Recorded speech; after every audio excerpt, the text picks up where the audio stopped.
저희가 오늘 계시록 14장 14절에서 20절 말씀까지 같이 교독을 했는데요. 교독하는 가운데 말씀 읽어보니까 어떤 느낌이 드셨나요? 땅의 곡식이 다 익어 거둘 때가 되었다라는 말씀이 있고, 예리한 낫을 휘둘러 곡식을 거두자라는 말씀, 또 땅의 포도송이를 거두라, 포도가 다 익었다라고 하는 말씀, 낫을 휘둘러 땅의 포도를 거두었다라는 이런 말씀이 있는 것을 봐서 곡식과 포도가 거두어지는 추수가 되고 있구나라는 것을 알 수가 있죠. 이것은 세상 끝날의 추수에 대한 말씀을 하고 계시는 것입니다. 저희가 이제 격주로 이렇게 계시록을 살펴보고 있는데, 우리 계시록에서 이제 12장부터 14장까지 이렇게 삽입이 되어져 있는 내용이라는 것을 말씀을 드렸습니다. 그래서 12장에서는 붉은 용과 여자에 대한 내용을 설명드려서 이제 사탄의 정체를 이야기하면서 교회된 하나님의 공동체의 여자가 굉장히 핍박을 받는 내용을 이야기해서 이제 환란의 전반기 3년 반의 환란에 대한 내용이 12장에 나오는 것이고, 13장에 있는 내용은 환란기 후반기 3년 반의 내용이 나오는데, 거기에서 이야기했던 내용은 바다에서 올라온 짐승, 땅에서 올라온 짐승, 그래서 사탄의 삼위일체가 하나님의 교회를 핍박을 하고 성도들을 무너뜨리는 그러한 내용들이 나오고 있었던 것을 볼 수가 있습니다. 그래서 짐승의 표 666에 대해서도 언급을 했었죠. 그리고 이제 14장에 와서 이야기하는 것은, 14장에서는 이제 하나님 백성들, 구원받은 자의 승리에 대한 것을 이야기하고 있는 것인데, 14장 안에도 세 곳으로 나눠져 있어서 이제 앞에 부분에는 14만 4천, 구원을 얻은 14만 4천에 대한 내용이 나오고 있고, 그 중간에는 이 구원받은 하나님의 백성들이 이제 세 천사에 의해서 하나님 주신 메시지를 듣게 되는데, 구원받은 성도들이라는 것은 먼저 하나님 앞에 경배하고 영광을 돌리는 존재다라는 것에 대해서 첫 번째 천사가 이야기를 했고, 두 번째 천사가 이야기했던 것은 그 교회를 공격을 하고 성도들을 무너뜨리고자 하는 이 세상 나라의 무지막지한 세상의 권력을 가지고 이제 환란과 핍박 가운데 몰아넣는 큰 성 바벨론, 이 큰 성 바벨론이 어마무시하게 강력한 힘을 가진 것이 보였지만 결국은 무너졌도다 큰 성 바벨론이요 하면서 이제 이 세상의 그 성도들을 제압을 하던 그런 모든 세력은 무너지게 된다라는 것을 이야기하고 있습니다. 그래서 지난 시간에 잠깐 말씀을 드렸지만, 요한계시록의 내용을 보게 되면 성도들이 전부 다 움츠려듭니다. 무시무시한 재앙의 내용이 계속 반복돼서 얘기하고 있으니까.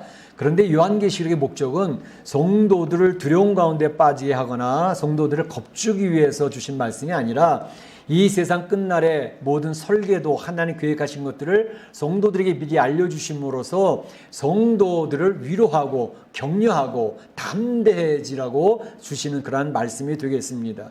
그러니까 요한계시록의 목적은 성도들에게 힘을 주고 격려를 하고 이제 믿음을 담대해서 믿음을 잘 지켜질 것을 얘기하기 위함이지, 많은 재앙 속에서 겁나 무서워 그렇게 하기 위해서 주신 말씀이 아니라는 것. 그래서 하나님 설계도를 잘 보면서 성도들은 겁내지 말고 두려워하지 말고 마지막 때를 향해서 주님의 오심을 기다리는 그러한 성도들이 되어져야 되겠다 하는 것을 말씀을 드리는 것입니다. 그리고 세 번째 천사가 이야기했던 것은 뭐냐면, 짐승의 표를 받는 사람들이 있는데 그들은 쉼을 얻지 못하게 될 것이다 라는 내용이었습니다. 이 짐승의 표를 받는 이유는 세상의 권세가 너무나도 무섭고 두렵기 때문에 그들 편에 서는 거죠. 그래서 그들이 하려는 대로 자기의 자발적인 마음을 가지고 결단을 하고 그 짐승들을 따라가는 것이 짐승의 표를 받는 것입니다. 베리칩을 받는다든지 뭐를 받아서 내가 짐승의 표를 받아서 구원에 대해서 빠진다, 그거는 제3차적인 문제고, 가장 중요한 것은 마지막 때에 이 세상 권력과 이 세상 것들이 너무 두려우니까 하나님을 믿는 것은 잠시 뒤로 미루겠다라고 합리화를 시키면서, 지금은 세상에 먹고 살려면 그들 편에 서지 않고 어떻게 먹고 살겠어. 그래서 짐승 쪽에 줄을 쓴다는 것입니다. 그래서 자기가 자원하는 마음으로, 자기의 자발적인 마음으로 짐승의 표를 받아들이는 것입니다. 그래서 예수님을 믿는 성도들은 순교를 각오하고 짐승편에 서지 않겠다고 하다가 죽음을 당하고 환난을 당하는 이런 일이 벌어지게 되는 것이죠. 그래서 짐승의 표를 받으면 그들이 세상에서 좀 편하게 살까, 먹고 사는 데는 문제가 없을까, 저들에게 환난과 핍박을 피할 수 있을까 싶어서 그들 편에 서려고 하는 사람들이 많이 생기지만 결코 짐승의 표를 받는 사람은 쉼을 얻을 수 없다라는 것을 세 번째 천사가 이야기를 하고 있는 것입니다. 그리고 이제 이 14장의 마지막 부분에서 얘기하는 것은 이 세상 끝날에는 추수가 있게 된다 라는 것을 이야기해서 오늘 말씀의 제목이 세상 끝날의 추수라고 하는 말씀의 제목을 정한 것입니다. 사실 예수님께서는 이 세상 끝날의 추수에 대해서 이미 언급을 하셨습니다. 마태복음 13장 보게 되면 천국 비유장이라고 그러죠. 천국에 대해서 천국은 이와 같으니 천국은 이와 같으니 쭉 설명을 하시면서 어떤 얘기를 하시느냐 하면 천국은 좋은 씨를 좋은 땅에 뿌려가지고 그 곡식들이 잘 자라는 그러한 곳같이 되어진다. 그래서 예수님을 영접한 주의 백성들은 잘 성장을 하고 잘 자라나게 되는데, 근데 안타까운 것은 그들 가운데 좋은 씨를 뿌렸는데 그들 가운데 가라지들이 자라고 있다는 것이죠. 가라지들이 자라고 있으니 어떡하냐. 그 제자들이 얘기하기를, 아니 그러면 이 가라지들이 좋은 밭에 좋은 알곡들이 자라고 있는데 그 가라지를 뽑아버릴까요? 그랬더니 예수님이 하시는 말씀이, 아니야, 추수 때까지 함께 자라게 그냥 내버려 둬라, 이렇게 이야기를 하시는 내용이죠. 그래서 마태복음 13, 30절에 보게 되면 추수 때가 되어지면 내가 그 추수꾼들에게 말하기를 가라지를 먼저 거두어 불사르게 단으로 묶어놓고 알곡들이죠. 알곡은 내 곡간에 넣으라 하리라 라고 이야기하시면서 세상 끝날의 추수 때에 알곡과 가라지를 함께 처리할 것이야 라고 이야기하시는 내용이 나오고 있는 것입니다. 그래서 이 추수 때라고 하는 것은, 세상 끝날의 추수 때라고 하는 것은 예수님이 재림하신 마지막 때의 심판을 이야기하는 것이고, 이 마지막 심판 때에는 하나님의 공의가 이 세상에 펼쳐지게 되어진다라는 것을 이야기하는 것입니다. 그래서 이 요한계시록을 기록할 때에 사도 요한이 밤모섬에서 요한계시록을 기록할 때 역사적인 상황이 어땠죠? 로마 황제의 핍박이 거세게 일어나고 있는 그런 때였습니다. 네로 황제의 핍박으로 인해서 베드로도 힘들어했지만, 특별히 사도 요한이 있을 때 이때는 도미티안 황제의 이 핍박이 배경이 되어지고 있습니다.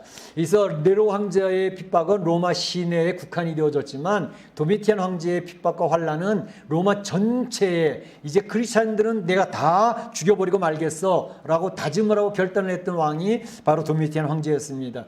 그때에 바로 이 성도들을 핍박을 하고 교회를 잔멸했던 그 세력들이 세상 끝날 추수 때에 완전히 정리가 될 것이다. 또 한국에 주의 복음이 들어와서 이제 예수님을 믿게 되는 성도들이 많았는데 순교자들이 많이 생겼습니다. 일제시대 때도 순교자들이 생겼고, 공산치하 6.25 전쟁 때도 순교자들이 생겼고, 이제 많은 예수님 믿는 것 때문에 이제 불이익을 당하는 그런 억울한 성도들이 많이 있었던 것이죠.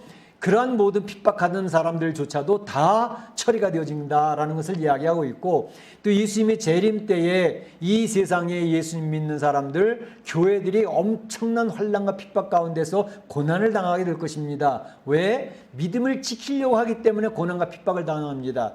믿음을 안 지키고 적당히 타협하고 합리화시키는 사람들은 고난과 핍박 가운데 들어가지 않습니다. 짐승의 편에 서기 때문에 그들이 하려는 대로 따라가고 자발적으로 자기를 합리화시키면서 그들이 원하는 대로 따라가기 때문에 무슨 곤란이 있겠어요? 무슨 혼란이 있겠어요? 그들 편에 서주는데. 그런데 예수 믿는 사람들, 믿음을 지키려고 하는 사람들은 내가 죽더라도, 내가 굶더라도, 나에게 손해가 오더라도 나는 믿음을 저버릴 수 없어 라고 버팅기기 때문에 그들이 환난을 당하고 핍박을 당하고 심지어 목숨을 잃게 되어지는 순교의 현장까지 가게 되는 것입니다.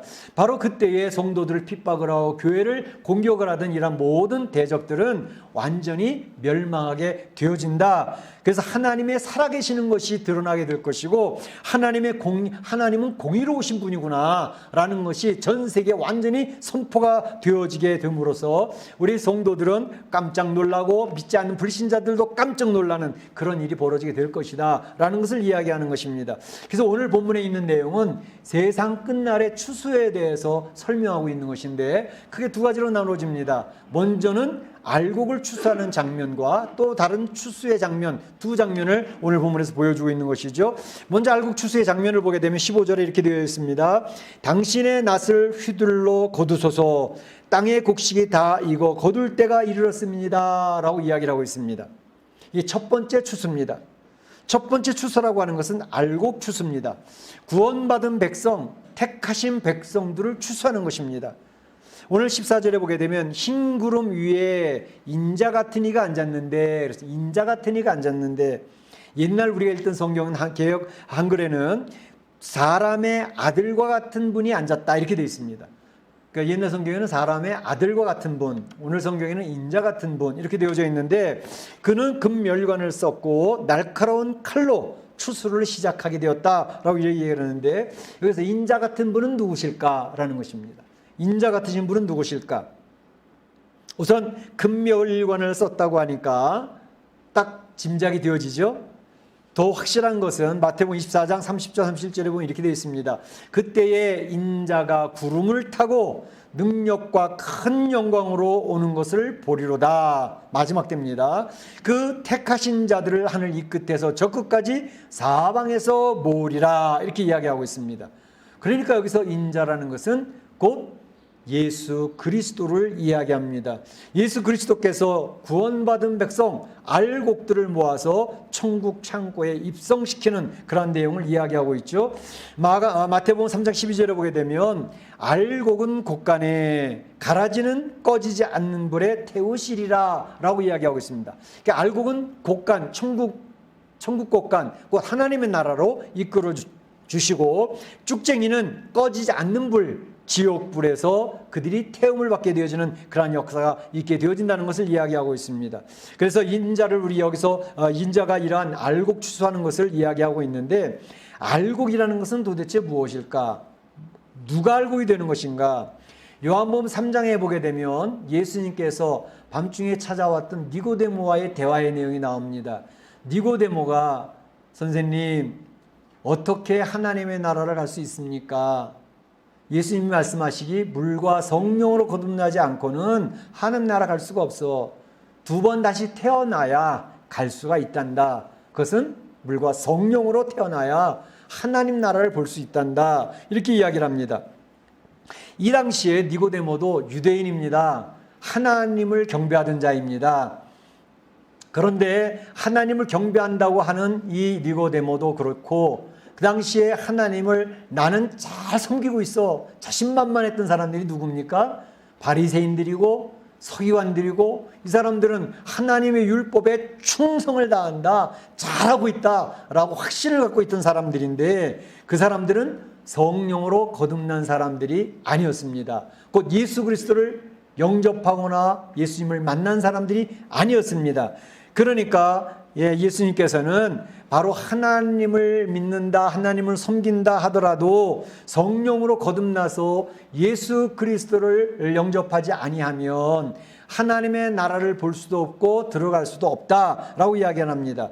하나님의 나라에 들어가는 알곡은 성령으로 거듭난 자가 되어야지만 들어갈 수가 있다, 이렇게 이야기를 하고 있습니다. 오늘날 교회에 많은 성도들이 나오고 있습니다. 한국교회도 몇만 명씩 모이고 있고 몇천 명씩 모이고 있고 그렇습니다. 그런데 교회에 나오는 모든 사람들이 다 거듭난 사람일까요? 거듭난 사람들이 많이 있지만 아직 예수님을 만나지 못한 사람들도 있을까요? 없을까요? 있을까요? 없을까요? 아이, 목사님 무슨 말씀이세요? 교회 나오면 다 구원받는 거 아닙니까? 네, 교회에 나와서 우리가 신앙생활, 그러니까 종교생활, 이 당시 바리새인이나 서기관, 니고데모도 종교생활을 했거든요. 종교생활은 얼마든지 할 수 있어요. 예배드리는 모습 하는 데 있을 수 있고, 또 기도하는 모습도 있을 수 있고, 하나님 말씀을 또 그런 모습도 있을 수 있고, 예배드리는 모습이 있을 수 있지만, 그럼에도 불구하고 성령으로 말미암아 거듭나지 못한 성도들이 얼마든지 있을 수 있다라는 것입니다. 물론 때가 되어지면 성령께서 그들을 깨우쳐 주시고 인도해 주셔서 이제 성령으로 거듭나서 하나님 나라를 볼 수 있는 때가 오기도 하지요. 그래서 이 거듭난다고 하는 것은 구원받는다고 하는 것은 구원받은 성도들이 알고 있는데 구원받은 것을 어떻게 확신할 수 있을까요? 라는 성도들이 가끔 굉장히 질문을 자주 하는 내용입니다. 난 구원받았는지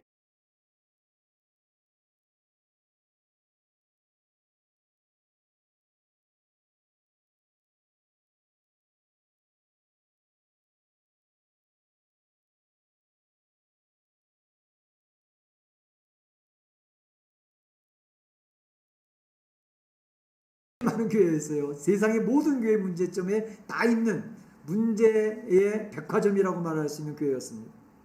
그 교회 성도들에게 너희 고린도 교회 성도들아 믿음이 있는지 너희 자신을 시험을 하고 너희 자신이 믿음이 있음을 확증시켜라. 검증해라. 라고 이야기를 합니다. 예수 그리스도께서 너희 안에 계신 것을 너희가 스스로 알지 못하느냐. 예수 그리스도께서 너희 안에 계시다고 하는 사실을 스스로 알지 못하느냐.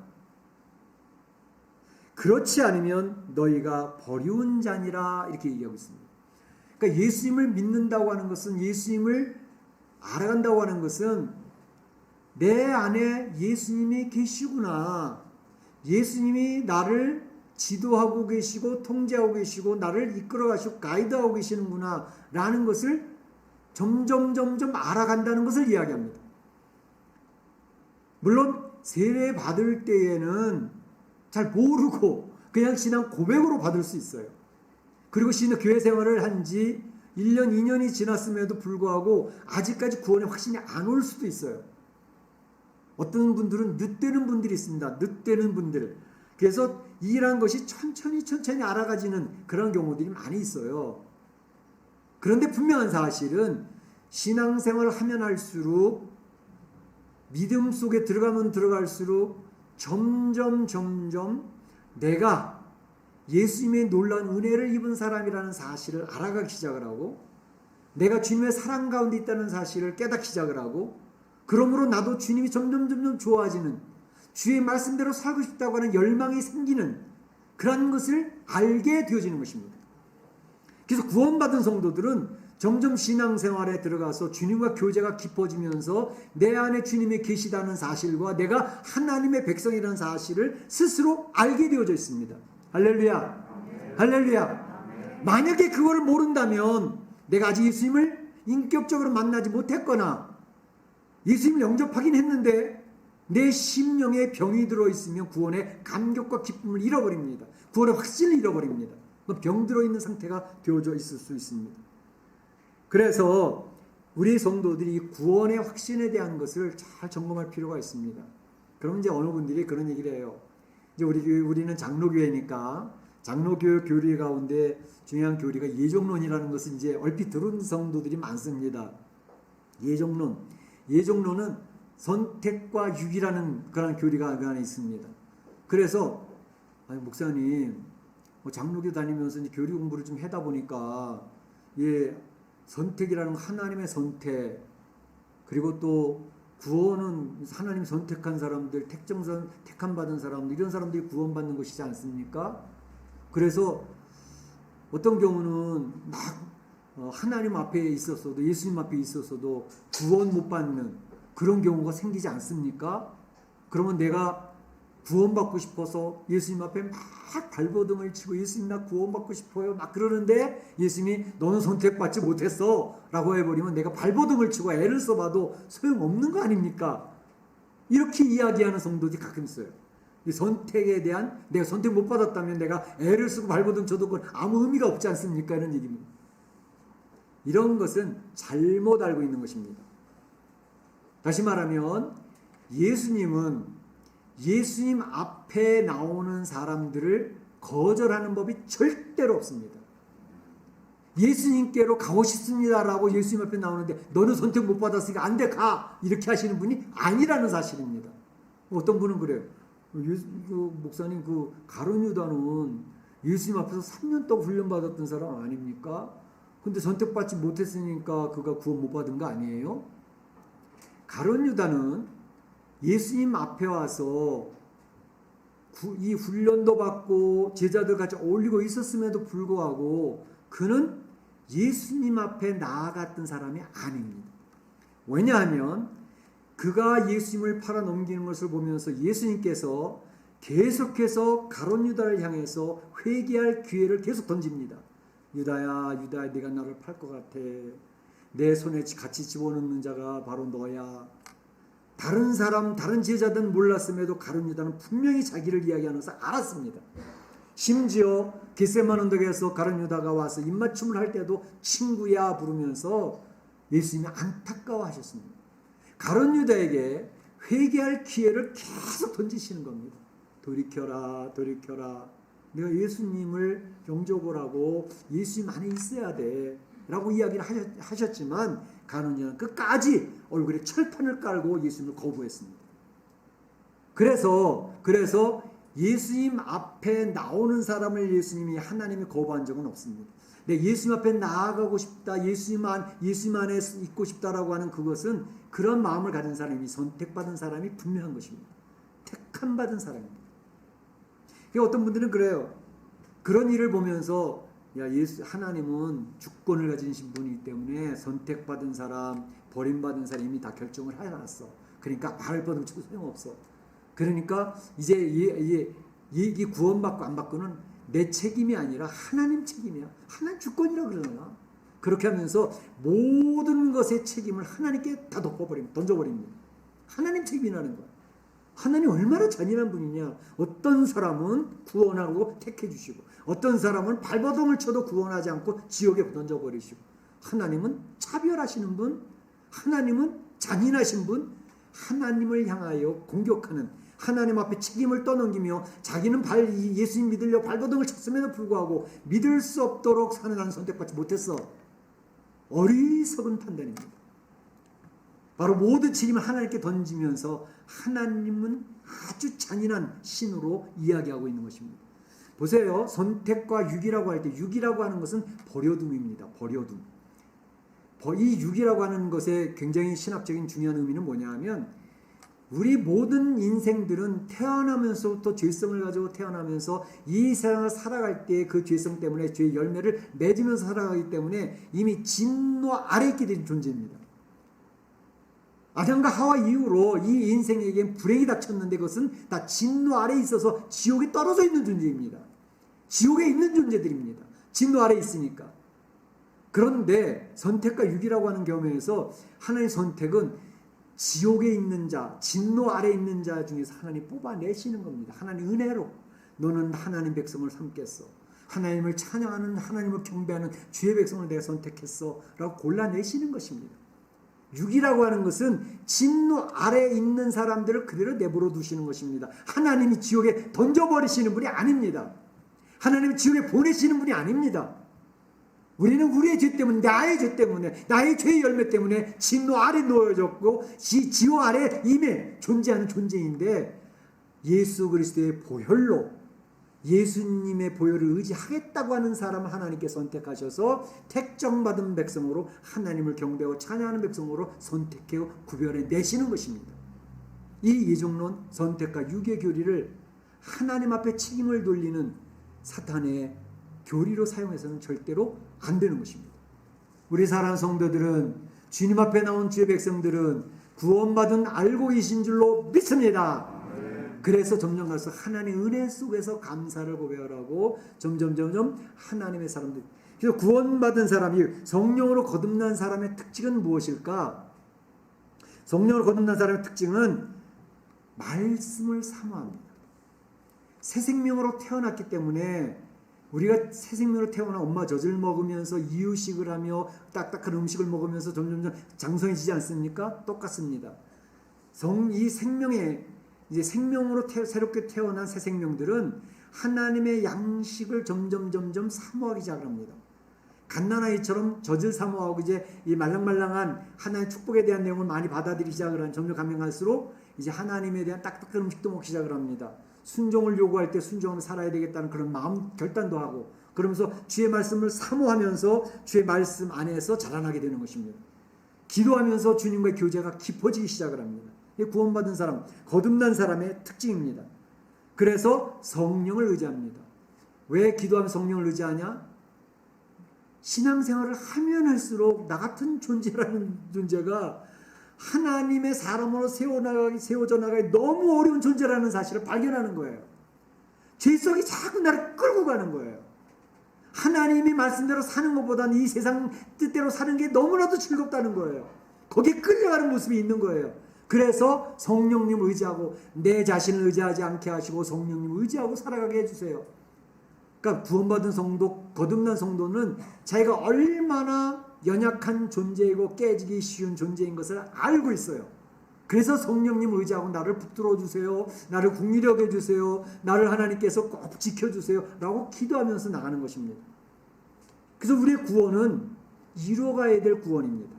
구원받은 성도임에도 이 세상 살면서 구원의 대열에 점점 성장해 나가는 모습이 있습니다. 그래서 에베소서 4장 13절 또 15절에 이렇게 되어 있습니다. 우리가 다 하나님의 아들을 믿는 것과 아는 일에 하나가 되어 온전한 사람을 이루어 그리스도의 장성한 분량이 충만한 데까지 이르리니. 에베소 교회 성도들에게 하는 말씀입니다. 구원을 이루어가라. 너 구원받은 성도들 맞아. 근데 하나님이 이야기하신 구원을 이 세상에서 이루어가야 돼. 그래서 올해 우리의 주제 성구가 에베소 4장 15절인데 이렇게 되어 있습니다. 그에게까지 자랄지라. 그는 머리니 곧 그리스도 예수라. 예수님이 물의 머리가 되시는데 예수님까지 우리가 자라나야 된다는 것입니다. 성령님을 의지하고 성령님에 의해서 우리가 야곱이 성령에 의해서 변화되어졌던 것처럼 우리가 성령을 의지해서 이제 점점 예수님을 닮아가고 자라가고 성숙한 신앙 인격을 갖춰 가야 되는 것입니다. 우리 이 세상에서는 우리가 구원이 지금 미완성됐다는 것을 의미해요. 구원 받은 자임에도 불구하고 구원이 아직 이루어지질 않았어요. 구원의 미완성, 구원이 이루어지는 장성한 분량까지 그에게까지 자라가야 될 신앙 인격이 세워져 가야 될 존재라는 것을 이야기합니다. 근데 쉽지 않으니까 성령을 자꾸 의지하는 거예요. 분명한 사실은 거듭난 성도들은 이제 하나님의 사랑 안에 거합니다. 은혜 가운데 거합니다. 내 연약함을 인정을 하고 시인을 하고 하나님 힘 주셔야지만 제가 하나님의 사람으로 살아갈 수 있습니다라는 사실을 인정을 합니다. 그래서 하나님 예수 그리스도를 사모하는 마음으로 이제 구원의 감격을 가지고 예배 시간마다 찬양을 부르는데 그 찬양이 감격스러운 거예요. 나같이 연약한 존재를 하나님이 하나님 백성 삼아서 하나님을 찬양하는 찬양대로 삼아주시고 하나님 구원의 백성으로 선택해 주셨다는 게 너무너무 감사할 뿐인 거예요. 그래서 하나님의 인도하시는 성령의 인도하심, 말씀의 인도하심을 의지하면서 주의 말씀대로 살아보려고 발버둥을 치는 거죠. 자꾸 쓰러지는 거 알아요. 자기도 넘어지는 것도 알고요. 낙심하고 내 고집대로 살다가 힘들어서 쩔쩔매는 것도 알아요. 그런데도 성령님 저 좀 도와주세요. 하나님이 원하시는 모습까지 자라갈 수 있도록 해주세요. 그리고 피나는 영적 투쟁과 싸움이 내 안에서 있어지게 되는 것입니다. 그래서 오늘 알곡을 추수한다고 하는 것은 바로 하나님이 선택해서 구원해 놓으신 백성을 이제 알곡으로 하나님 자라도록 만들으셔서 하나님이 언약하신 그 언약을 이루시는 것을 알곡 추수한다고 얘기하는 것입니다. 이 세상 사는 날 동안 하나님이 그 백성, 선택한 백성을 지키시고 신실하게 돌보셔서 이제 하나님의 창고, 천국 창고에 거둬들이는 안식을 누리는 나라로 이끌어 가신다는 것을 알곡을 추수한다라고 이야기하게 되는 것입니다. 또 다른 추수가 하나 있습니다. 그것은 오늘 18절에 얘기하는 것처럼 땅에 포도송이를 거두라. 포도가 익었느니라 이렇게 얘기합니다. 포도송이. 우리 포도송이 그러면 항상 열매를 이야기하기 때문에 좋은 것만 생각하잖아요. 근데 본문에 나와 있는 포도송이는 죄인과 악인을 상징하는 것입니다. 요엘서 3장 13절에 보게 되면 이렇게 되어 있습니다. 너희는 낫을 쓰라. 곡식이 익었도다. 와서 밟을지어다. 포도주 틀이 가득히 차고 포도주 독이 넘치리니 그들의 악이 크미로다. 포도주를 거두라. 포도주 틀에 가득히 포도를 넣고 그 포도주 독이 넘치는데 그들의 악이 크미로다. 그래서 포도송이는 죄인과 악인을 이야기하는 것인데 여기서 단순히 죄인, 단순히 악인이라기보다는 사실은 구체적으로는 회개하지 아니한, 회개하기를 거절한 죄인들을 이야기하는 것입니다. 제가 가끔 말씀드렸던 것처럼 이 세상에 있는 모든 사람들은 모두 한 사람도 빠짐없이 다 죄인입니다. 모든 사람이 죄를 범하였으며 하나님 영광에 이르지 못하더니 교회에 나와서 앉아있는 사람들은 죄인이 아닐까요? 저 바깥에서 있는 불신자들은 참으로 우리들과 뭐가 다를까요? 별로 다를 게 없어요.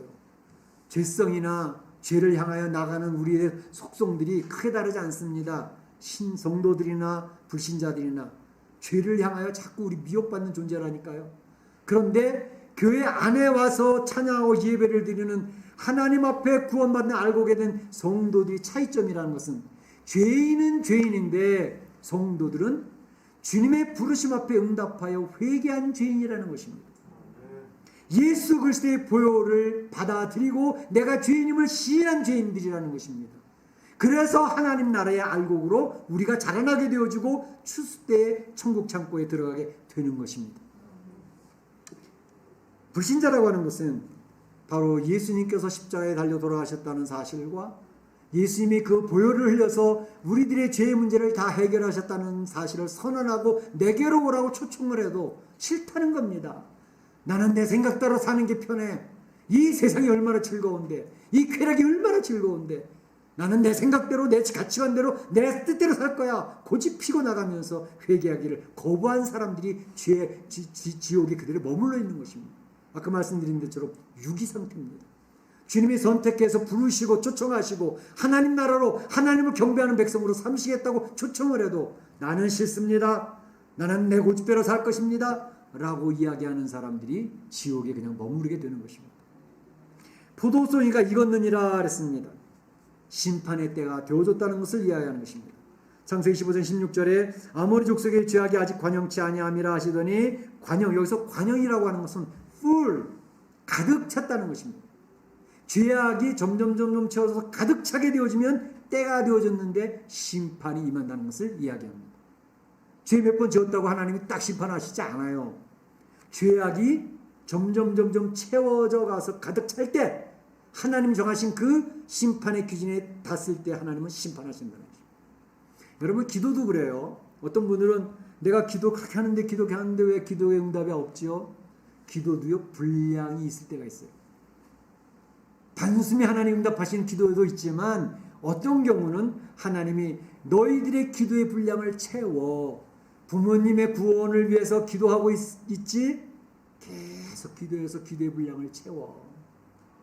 너희들이 소원한 그런 기도의 내용이 있지? 그 기도의 분량을 끊임없이 아직 이루어지지 않았다고 해서 포기하지 말고 기도의 분량을 채워. 그러면 그 기도의 분량을 차는 순간 하나님이 결제하시면서 응답해 주시는 줄로 믿습니다. 아멘. 기도의 분량을 채우는 그러한 성도들이시기를 축원합니다. 악의 분량도 마찬가지로 이 세상에서 악을 몇 번 죄악을 저질렀다고 해서 하나님 바로바로 심판하시는 분이 아닙니다. 그 죄악이 채워질 때까지 하나님이 참고 기다려 주십니다. 채워지다가 회개하고 돌이키면 그는 하나님 은혜를 입게 됩니다. 그런데 고집피고 끝까지 나는 그 하나님 눈에 본 적도 없고 예수님이 너무 차별하시는 분이고 난 싫어. 그러고 자기의 고집을 피워나가면 이 세상에 맺는 게 죄악의 열매밖에 없습니다. 그래서 죄악의 열매가 채워지면 하나님의 심판이 임하게 되는 것입니다. 19절에 보게 되면 포도를 거두어 하나님의 진노의 큰 포도주 틀에 던져라 그랬습니다. 상징적인 내용입니다. 이제는 포도가 다 익어가지고 했으니 큰 포도주 틀에 던져라 그랬습니다. 이 유대인들이 이게 무슨 말인지 금세 압니다. 유대인들이 포도 농사를 지으면 포도즙을 얻기 위해서는 큰 포도주 틀이 있습니다. 거기다 포도송이를 갖다 다 채웁니다. 그리고 들어가서 포도송이를 차근차근 밟습니다. 막 밟아서 다 터뜨리고 그러면 이쪽 한쪽 구석에서 포도즙이 한쪽으로 모아지게 됩니다. 그래서 그 포도즙을 차근차근 계속 밟아가지고 포도즙을 얻어내는 것입니다. 그와 마찬가지로 죄악이 관영해서 죄의 분량을 채운 때 심판이 이르면 그 포도송이 다 따라 그 악인과 죄악들을 다 따가지고 포도주 틀에 던져 그리고 차근차근 밟아버려라. 이것은 뭐냐면 이 세상의 성도들을 핍박하고 환난 마을에 몰아넣고 큰 권세 가지고 큰 소리 치면서 교회를 제압하고 성도들을 무너뜨리던 그 원수들이 완전히 포도즙 틀에 들어가서 차근차근 밟히듯이 처절하게 심판받을 것이 너무나도 확실하다는 것을 보여주는 내용입니다. 그래서 세상은 보면 요즘에 원래 악인들은 득세하고 악인들은 더 잘 사는 것 같아요. 살살 눈치 보면서 이 사회의 제도를 갖다 이용해 먹으면서 큰 거부가 되기도 하고 이 세상 권세를 취하기도 하고, 하나님의 말씀대로 살아가는 사람은 왜 이렇게 움츠려들고 왜 이렇게 하는 일마다 다 막히고 안 되는지, 이 세상에 무슨 공의가 있어. 적당히 세상에 사는 방식대로 살아서 바로 이 세상에서도 쾌락을 누리고 권세도 누리고 살아야지. 많은 성도들이 미혹됩니다. 하나님의 말씀대로 사는 게 바로 괜찮은가? 너무 마음에 갈등이 있어. 그런데 그것이 해결되는 날이 언제냐?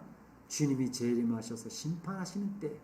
그때는 계속 핍박받고 어려운 가운데 있었던 성도들은 다시 일어나면서 구원을 얻게 되지만, 세상에서 득세를 하고 자기 뜻대로 성공했다고 큰소리치던 사람이 자근자근 밟히는 시대가 온다는 사실입니다. 그래서 하나님은 공의로우신 분 맞구나, 하나님의 역사가 있구나, 하나님은 살아계신 분 맞구나 라고 선언하는 것이 이 세상에서 선포되어진다는 사실입니다. 그래서 하나님의 역사를 보게 된다는 것입니다. 사랑하는 성도 여러분, 저희가 오늘 14장의 말씀을 마치면서 하나님께서는 이 세상의 성도들은 승리하는 자가 된다라는 사실을 선언하고 있습니다. 구원받은 14만 4천의 성도들, 그들은 이제 이 세상에서 믿음을 지키다가 핍박을 당하고 환난을 당하고 심지어 생명까지 잃을 수 있는 위기도 만나게 되지만, 하나님께서 그들은 알곡으로 구별하셔서 쉼을 누리고 안식을 누리는 하나님의 나라로 인도하실 것이라는 사실을 오늘 본문을 통해서 확실하게 보여줍니다. 뿐만 아니라 이 세상에서 악을 행하던, 하나님의 초청을 거부하고 자기의 뜻대로 이 세상에서 승리했다고 큰소리치던 바벨론, 완전히 자근자근 밟히는 때가 오므로 하나님의 공의가 이루어진 때가 오게 됩니다. 우리 사랑하는 성도들이 이 요한계시록에 하나님이 보여주신 설계도를 잘 이해를 하셔서, 나는 구원받은 백성으로서, 나는 알곡으로서, 이제 참으로 성령의 걷는 자로서 성령을 의지하면서 하나님의 말씀에 더욱더 깊이 들어가고 기도하면서 참으로 하나님이 원하시는 그리스도의 분량까지 잘 자라나서 하나님의 영광을 선포하고 이 세상에 선한 영향력을 미치며 마지막 때를 이겨내는 복된 성도들 되시기를 주님의 이름으로 축원합니다. 축복합니다. 네, 다 같이 기도하시겠습니다. 오늘 주신 말씀을 기억을 하고 오늘 하나님께서 나에게 자리 잡은 말씀 한 가지를 붙들고 기도하시기를 바랍니다. 사랑의 하나님, 감사합니다. 오늘 요한계시록 14장의 말씀을 통해서 하나님의 설계도를 보여주셨습니다. 이 세상은 알곡된 하나님의 백성들, 성령으로 거듭난 주의 백성들은 믿음을 지키려고 하다가 환난과 핍박을 당할 수도 있다는 사실을 이야기합니다. 참으로 짐승의 표를 받고 세상과 적당히 자신을 합리화시키면서 살아가는 그런 모습을 벗어나게 하시고, 이제 하나님 아버지 안에서 주의 주시는 놀라운 능력을 덧입고 세상에서 승리하는 구원받은 백성들이 될 수 있도록 인도하여 주시옵소서. 마지막 때는 하나님 심판하실 때에 하나님의 공의가 드러나고 주의 백성들이 그 어려운 가운데서 하나님 은혜를 덧입고 일어서게 될 줄로 믿습니다. 우리 사랑 성도들이 힘을 내어 이 세상에서는 환난을 당하나 담대하라, 내가 세상을 이겼다고 말씀하신 주의 음성 기억을 하고 승리하도록 도와주시옵소서. 예수님의 이름으로 기도하옵나이다. 아멘. 다 일어나셔서